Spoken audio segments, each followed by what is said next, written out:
economists, not well known in the media, that have predicted this, and there's no surprises for a lot of us. And you weren't surprised by it? Absolutely not. This has been known for a long time that there was a bubble. I talked about it before the banking committee, before Bernanke, as well as Alan Greenspan, about this bubble that was building. So we've known this for a long time. But in the 30s, when there was a crisis, a banking crisis, they blamed free enterprise and Wall Street, and they came in with unbelievable regulations which delayed the recovery period. What have we done just, in this decade? We went and passed Sarbanes-Oxley. The Republicans, the deregulators, they put these very, very expensive regulations. This is another burden that is working into the system, but the biggest burden is the malinvestment and the unbelievable credit the Federal Reserve has created over the last decade.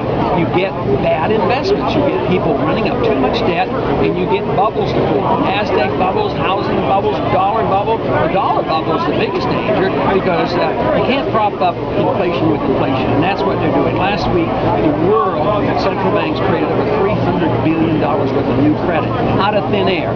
That's inflation. But the problem is inflation. So if they don't understand that, you can't have the correction. So you've described the problem well.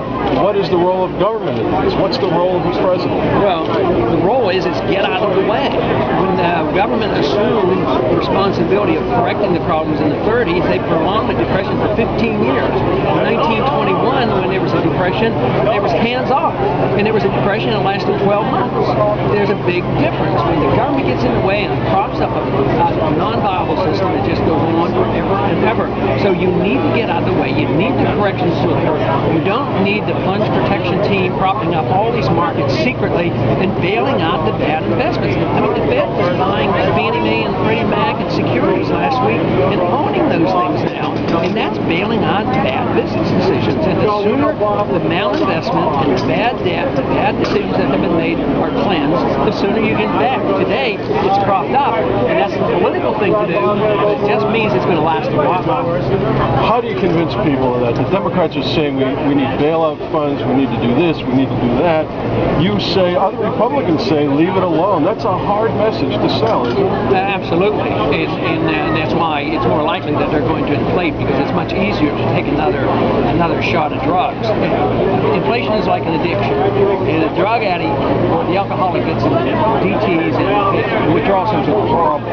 But if you keep giving the same drug, you kill the patient. It's a terrible choice.